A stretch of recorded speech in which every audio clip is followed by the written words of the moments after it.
Terserah, kita lanjutkan lagi pembahasan kita,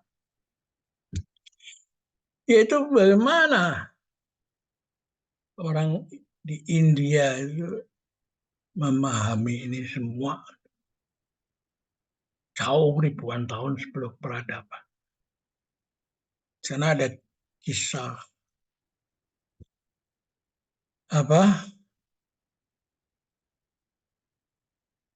Ramayana dan Mahabharata. Ya, Ramayana itu bercerita tentang Rama, Sita, dan Rahwana. Orang banyak nggak tahu, seolah-olah itu ada 3 pribadi, yaitu pribadi Rama, Sinta, dan Rahwana.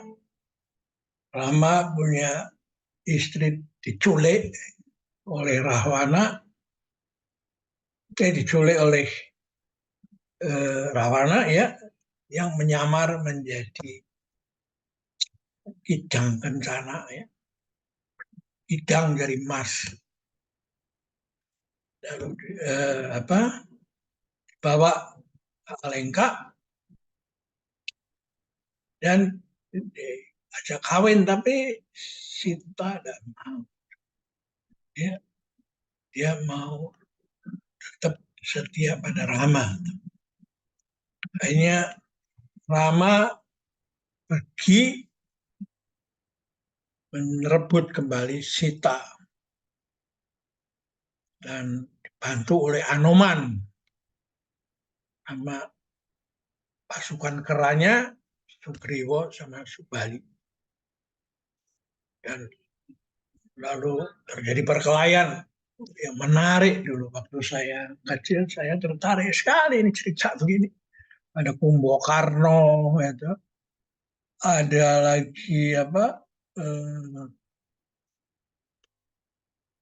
Gunawan Wibisono, yaitu adik Rahwana yang nggak setuju mencela perbuatan kakaknya itu. Sedangkan Kumbokarno, right or wrong my country, right or wrong kakak saya harus bela. Belakangan saya baru tahu bahwa ini sebenarnya konflik di dalam diri manusia. Ya. Jadi mula-mula itu konflik antara batin dan self ya, spirit dan badan itu.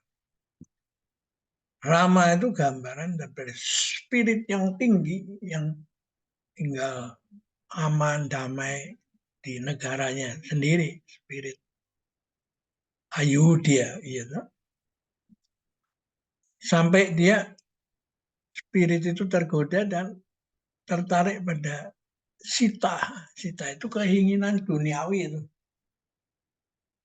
Dan lalu berkembang Sita kepencut sama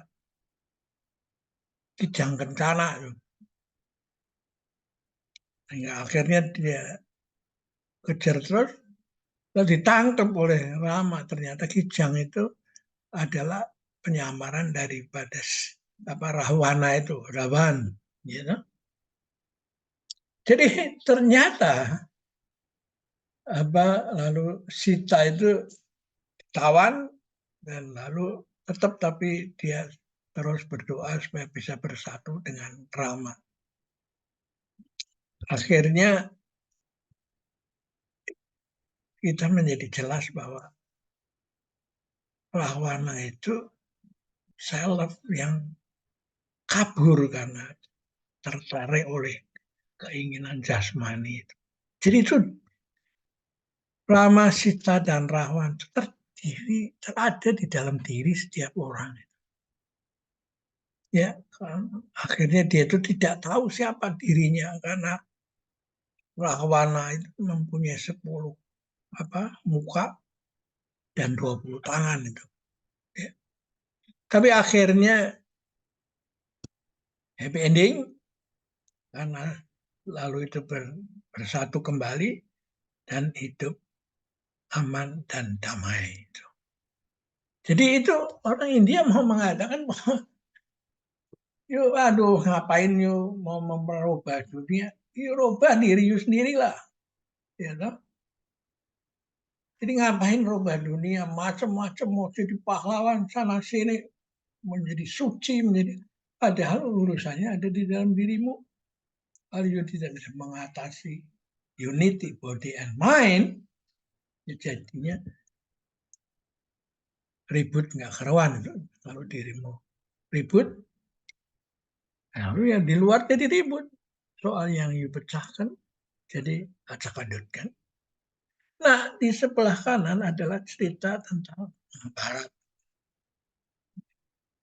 Nah, karena tubuh manusia itu eh, apa satu kesatuan, maka dunia juga satu tubuh itu konsepnya ya. Dunia adalah satu tubuh dan kerajaan atau keluarga juga satu tubuh. Nah, konflik itu juga terjadi pada kehidupan kerajaan itu. Ya. Jadi Pandawa yang diwarisi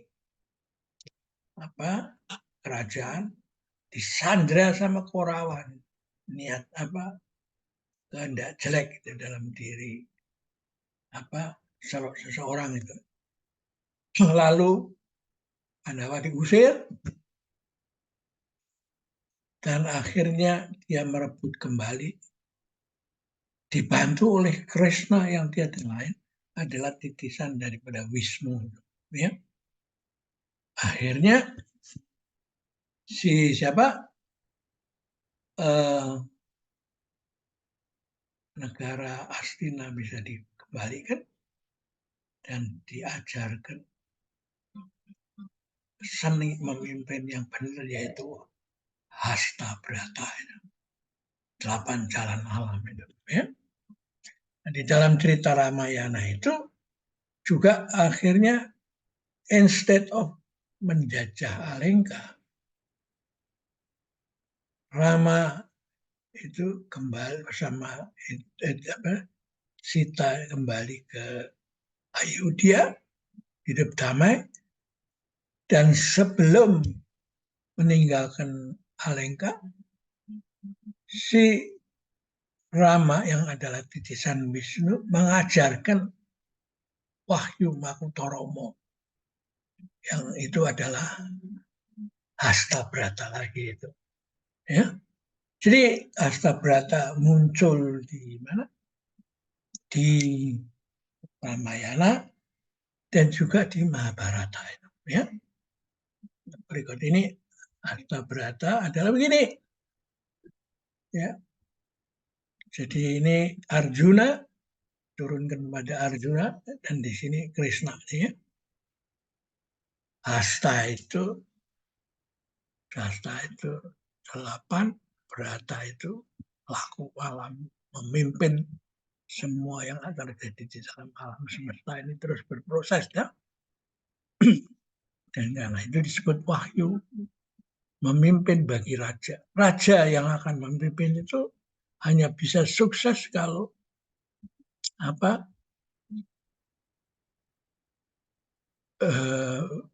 menjalankan Hasta Brata itu. Hasta Brata itu yaitu harus menjadi surya, matahari yang menghidupi dan menguatkan sehingga terjadi kehidupan kan. Lalu Chandra pemimpin itu harus menerangi bila anak buahnya masyarakatnya gelap. Harus menjadi Kartika, bintang yang kalau tersesat jalannya, yuk bisa melihat langit, mana utara, selatan, barat, timur bisa dipelajarin dari melihat bintang. Lalu dia menjadi angin itu, mengisi tempat yang kosong, dia selalu datang. Sehingga semua itu tercover itu karena dia mencari semua. Ya, lalu dia menjadi mendung. Ya. Mendung itu seorang pemimpin yang sebelum apa ketika dia membuat rencana-rencananya dan actionnya kelihatan seperti mendung itu. Ya, waduh orang semua takut dalam keadaan mendung. Ya, lalu setelah hujan kehidupan menjadi segar kembali. Ya, dia harus menjadi seperti api karena dalam kehidupan itu ada yang busuk kan, dan yang busuk yang tidak berguna semua itu dibakar, dibakar dengan lugas, ya toh? Karena dia dibakar habis lah, ya toh? Tapi setelah itu ya kehidupan berjalan lagi sehingga unsur-unsur yang kurang baik itu bisa hilang, toh? Lalu dia harus menjadi bumi itu, ya toh? Bumi itu artinya diinjak-injak, dibakar, disiram, kotorin, dicemari, tumpuk batu apa saja. Tapi begitu berhenti, kehidupan muncul lagi. Ya, jadi bumi itu wataknya nerimo, tapi terus tidak ada satupun kekuatan yang bisa menghentikan dia untuk menumbuhkan kehidupan. Nah, yang kedelapan yaitu samudra, air itu ya. Air itu apa ngalir seperti lautan, dibanjiri tidak pernah meluap, disedot nggak pernah apa kering gitu. Dia menghidupi semua ini. Jadi delapan atau hasta brata inilah solusi daripada dunia timur itu. Jadi nggak ada kena perang dingin antara setan sama malaikat atau nggak ada itu di timur ini, semua terlibat itu. Gitu. Di sekarang demokrasi Barat itu yang berbasis perang dingin itu kan konsepnya seperti apa orang main panco, putih melawan gelap. Ketika putihnya menang, gedodoran itu seperti sekarang sempoyongan itu. Atau orang main panco setelah berhasil menaklukkan lawan, dia tangannya udah keplek, nggak bisa diangkat lagi. Nah, kita punya cara berpikir yang berbeda daripada sains dari barat itu. Ya. Nah, salah satu contohnya adalah trias politika itu yang menjadi dasar daripada apa sistem pemerintahan di barat. Yudikatif, legislatif, eksekutif, yudikatif itu harus dipisahkan itu. Nah, bagaimana ya bisa pisah? Hidup yang kait mengkait itu. Dan sekarang sudah mulai sempoyongan itu karena secara epistemik salah itu. Ya. Yang benar adalah perbedaan itu dijembatani oleh ilmu memimpin, seni memimpin yang disebut hasta brata itu. Ya. Nah itu juga terjadi di dalam pewayangan kan. Kita ada Gatot Kaca, ada penguasa langit, ada Antareja, penguasa bumi, Antasena di lautan. Ini bukan federasi. Ya kalau federasi ya kacau.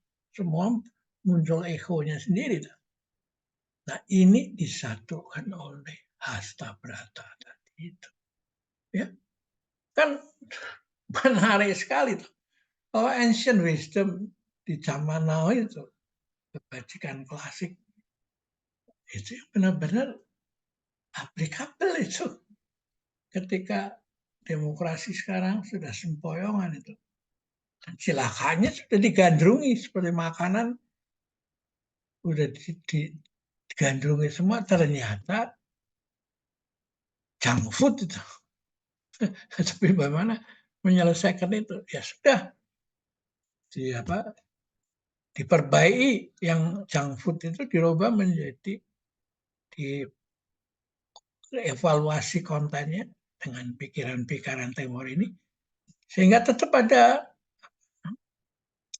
pemilihan umum, election, tapi lalu dijadikan sesuatu yang lebih indah dalam menjalankan Astabrata ini.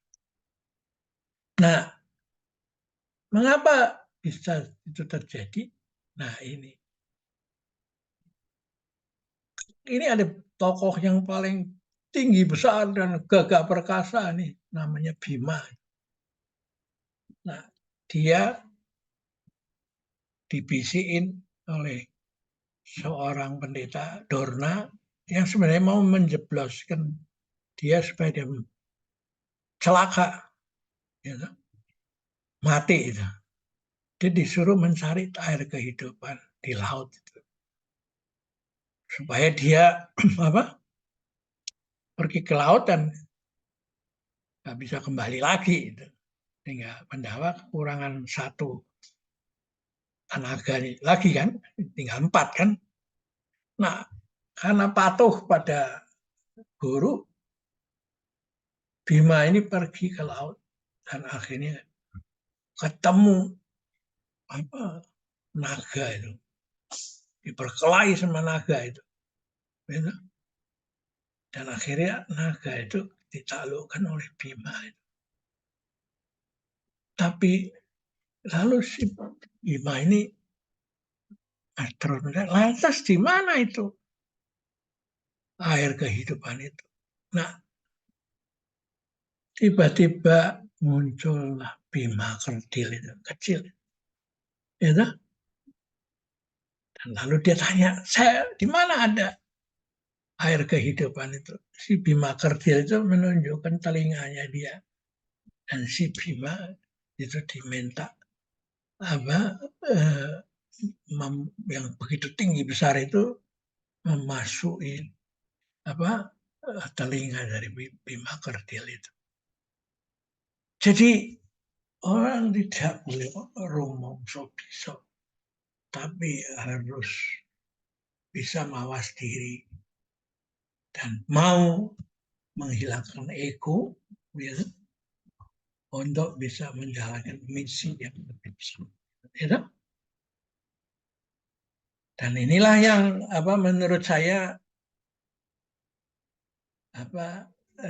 jalan dari timur ini yang bisa menyelamatkan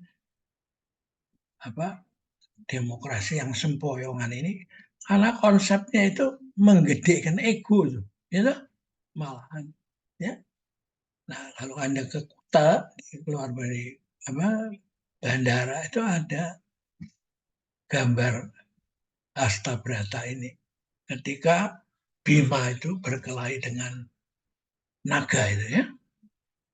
Saya rasa kita akhiri di sini dulu perjumpaan yang menarik ini dan kita lanjutkan dalam kesempatan berikutnya. Sampai jumpa.